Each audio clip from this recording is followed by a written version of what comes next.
What's up everybody, Sunkissed here, and in today's video I'm bringing you a pretty cool build here.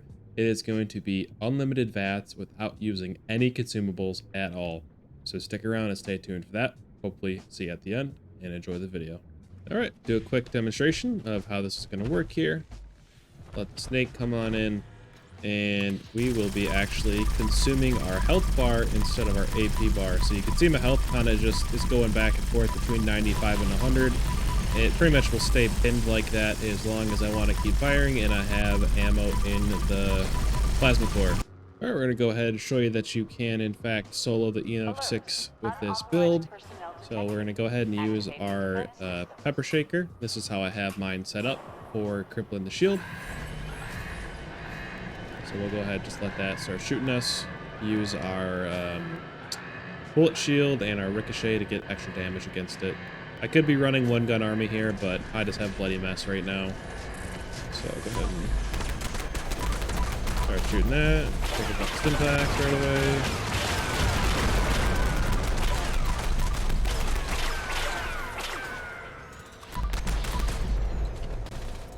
Go ahead and reload here.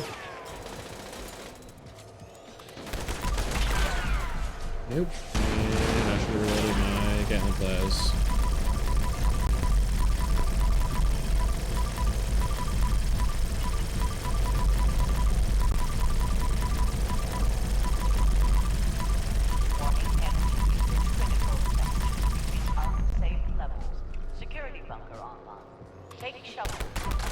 I think this will get it done in time here. Switch to my other gun. If I wouldn't have had to reload, we would have just taken it out with that Gatling Plas, but this might just get the job done in time here.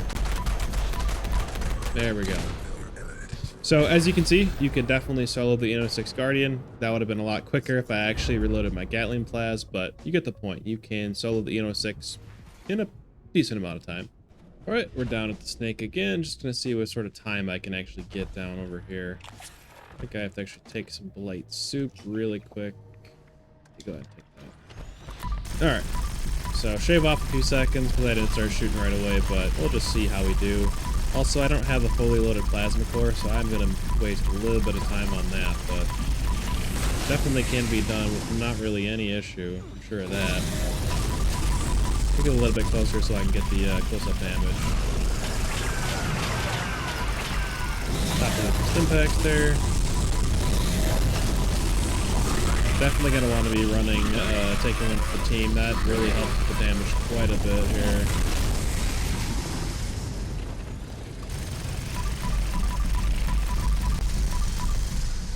Go ahead and reload while it's down there then. Of course we get staggered, why wouldn't we?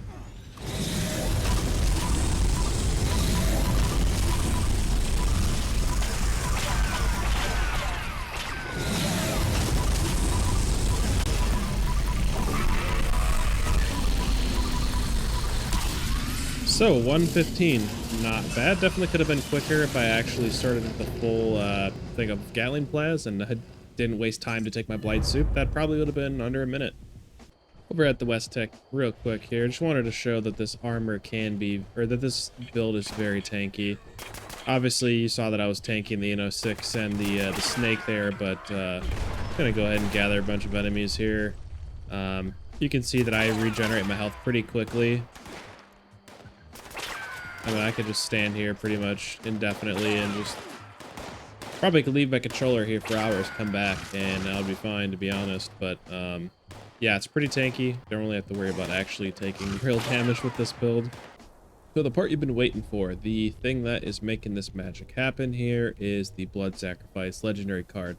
As you can see on the screen, using your AP and VATS now actually consumes your HP instead of AP at 50% more cost. So essentially, if you had a weapon with a 10 AP cost, you'll be using 15 HP to, power that weapon in VATS. As you could already guess, having a very high endurance and having a high max health is very beneficial for this build. And on the surface, it sounds like a ghoul could be a good option, and that might be the case if you're on PC where you can hotkey toxic goo. But I think it's easier to run this on a human build. Taking a look at our legendary perk cards, we have four special cards maxed out, blood sacrifice maxed out, and taking one for the team maxed out. I highly recommend you run these exact perks. The special ones don't matter, but definitely pair blood sacrifice and taking one for the team, because we won't be able to utilize bloodied or furious as our first star on the weapon, so you really need to be able to take damage where you can get it, and taking one for the team is a great way to do that. Here's a special point allocation if you're trying to follow along this build yourself. It's 5 strength, 7 perception, 4 endurance, 3 charisma, 8 intelligence, 14 agility, and 15 luck.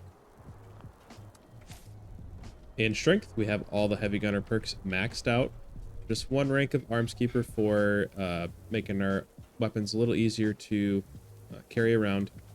Concentrated fire maxed out, number cruncher maxed out, down ranger maxed out, and center masochist maxed out. I would say these are all a must. Again, we want to be maximizing our damage as much as possible since we can't gain any damage from bloodied or furious with this build, and center masochist is definitely necessary. Without center masochist, he won't be able to solo the ENO6 guardian in the first wave, before the explosives go off. In endurance, we have life giver, fireproof, starch genes, and bullet shield. Essentially all that's for tankiness, minus starch genes just to keep our mutations. In charisma, we have strange numbers, so we can get 33 luck with our herd mentality, and tenderizer for extra damage. First aid and field surgeon, these are definitely a must-have perk. As you can see, like when you're using your health, we're going to be kind of relying on auto stim being on the power armor, medic pump, and then also born survivor. So these two perk cards pair really well with that. We have power user, so we're not just absolutely melting through our fusion cores, and batteries included, so we can carry all those fusions and plasma cores. We have all the onslaught cards maxed out, minus gunslinger, or minus gunslinger master, and then we also have one rank of gun fu for target swapping, and born survivor maxed out. I would say this is a must-have. Over in luck, it's pretty standard for a critical build.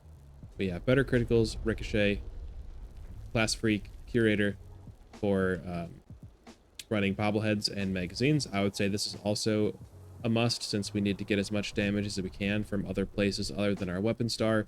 Running a big gun bobblehead and a crit magazine is not completely necessary, but it helps a whole lot.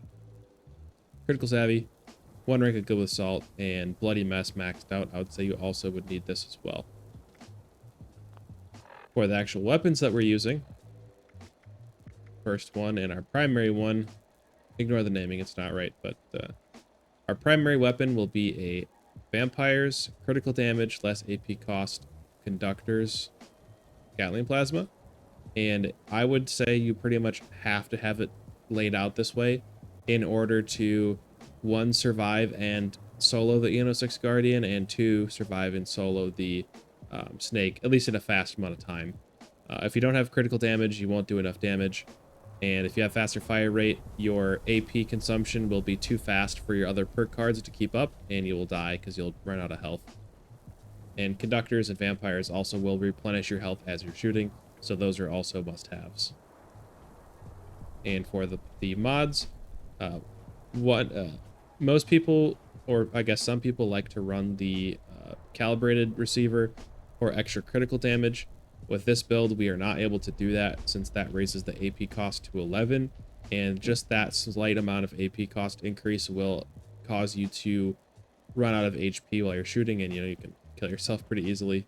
So don't want to be doing that.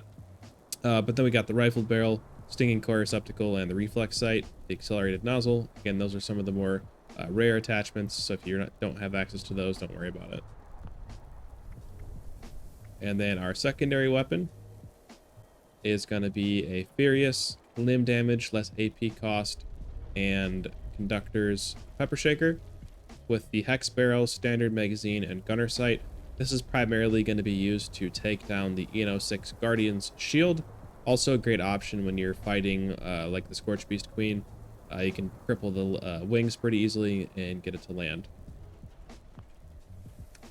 For our armor, every piece is going to have this exact roll on it, minus one piece will have auto stim, but we have regenerating for essentially a combined 2% of heal rate plus 2 luck, so we can get 33 luck to crit every other shot. Since this is a very, very particular build, I had to put through hikers on the armor since I didn't have enough points to run through hiker and traveling pharmacy in the actual build itself. So I would say that's kind of a must-have as well. And then rejuvenators also will heal you over time. So what you're going to kind of see is a common theme of things that will heal you over time, and I just have it all stacked together. And one thing that's nice about percentage heal rate is the higher that you have your max health, the more HP per second you'll actually heal. So again, that's just another benefit of having a high endurance and having, you know, having high endurance and having high health. If you don't really care about doing as much DPS as possible with this particular build, you could substitute plus 2 luck for plus 2 endurance, but then you wouldn't be able to crit every other shot. If that's something you don't care about, then I would say go for it. And then one other thing to call out quick too is that we are running medic pump. Sorry, a motorcycle just went by. We are running medic pump on the torso, and I would definitely say that is a must as well, since that will automatically use a stim pack when you're below 50 health. Now, past that, the buffs that I run, again, it's a big gun bobblehead and a energy gun crit magazine or a heavy gun crit magazine. And then also company tea and blight soup. Since I am an herbivore, I would say you don't necessarily need to be an herbivore, but as I mentioned, you need to take the extra damage where you can get it with this build, since we have to run vampires. Adrenal reaction, bird bones, eagle eyes, egghead, and healing factor is also a must here, since when you are on a team with strange numbers, you get an extra 4% health regen. So with healing factor stacked with our rejuvenators, stacked with the regenerating pieces on the power armor and our vampires, that are all the things that kind of combine to really fuel your HP regen that you need to really make this build work. So that was a whole lot of stuff. I know this is a pretty particular build in terms of like all the stuff that you need for it, but honestly, I think it's a pretty cool way to play. It's somewhat of a niche build, but if you want something cool, you want to show your friends how to stay in VATS forever and be super tanky while you're doing it, this is kind of a cool way to do it. Thank you so much for making it to this part of the video. I do appreciate you watching. This video took quite a bit of time researching and just testing stuff, so definitely would appreciate it if you hit that like button if you learned something new. Yeah, trying to find the right combination of perks that allow you to do damage, you know, armor mods and legendary effects that will heal and also do damage. It was quite a bit of work to actually min-max this build to be able to easily solo the snake and also solo the 6 while using the blood sacrifice card and never running out of health. So cool build, kind of niche, but give it a try and let me know what you think in the comments. Thank you so much for watching, and I'll catch you in the next one.